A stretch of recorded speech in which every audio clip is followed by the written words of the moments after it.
Welcome to our grown up guide 24 channel.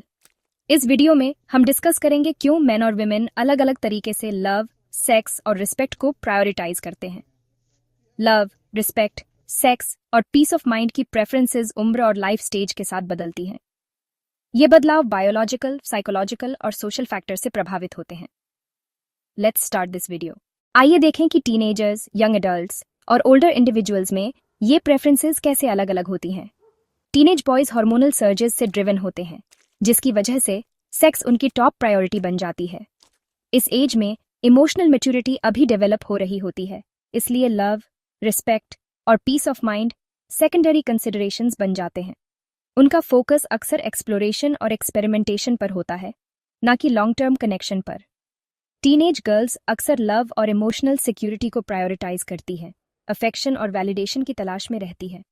Respect secondary होता है और सेक्सुअल इंटीमेसी ज्यादातर इमोशनल बॉन्डिंग के लिए होती है, न कि फिजिकल सेटिस्फैक्शन के लिए।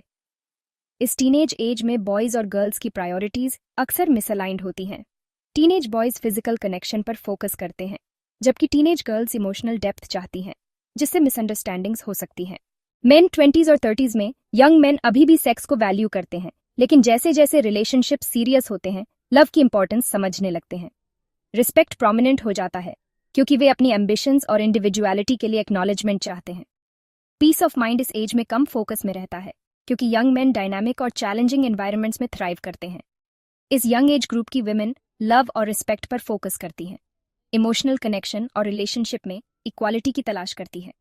सेक्स उनकी प्रायोरिटी में स्ट्रॉन्गर रोल निभाता है जैसे जैसे इमोशनल बॉन्ड्स डीपन होते हैं।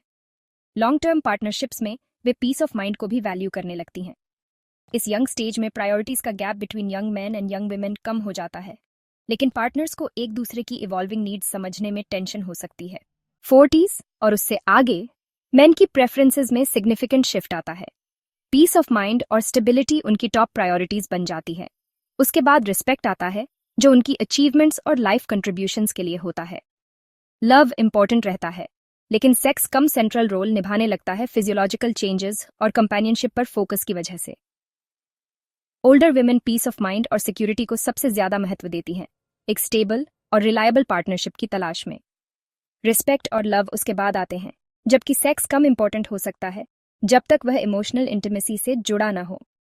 इस ओल्ड स्टेज में मेन और विमेन की प्रेफरेंसेस ज्यादा क्लोजली अलाइन हो सकती हैं, लेकिन अगर इमोशनल या फिजिकल नीड्स निग्लेक्टेड हों तो इश्यूज अराइज हो सकते हैं। ये शिफ्टिंग प्रेफरेंसेस एक्सप्लेन करती हैं कि रिलेशनशिप्स में कंपैटिबिलिटी एक लाइफ लॉन्ग चैलेंज क्यों होती है। टीनेजर्स मिसमैच्ड प्रायोरिटीज से स्ट्रगल करते हैं, यंग एडल्ट्स इमोशनल और फिजिकल नीड्स बैलेंस करने की कोशिश करते हैं, और ओल्डर इंडिविजुअल स्टेबिलिटी और रिस्पेक्ट के जरिए हार्मनी पाने की तलाश में रहते हैं। लास्टिंग कंपैटिबिलिटी की है ओपन कम्युनिकेशन, एम्पैथी और एक दूसरे की इवॉल्विंग प्रायोरिटीज को समझना और अडैप्ट करना। Thank you for watching. अगर आपको ये पसंद आया हो तो इसे लाइक, शेयर और हमारे चैनल को सब्सक्राइब करना ना भूलें।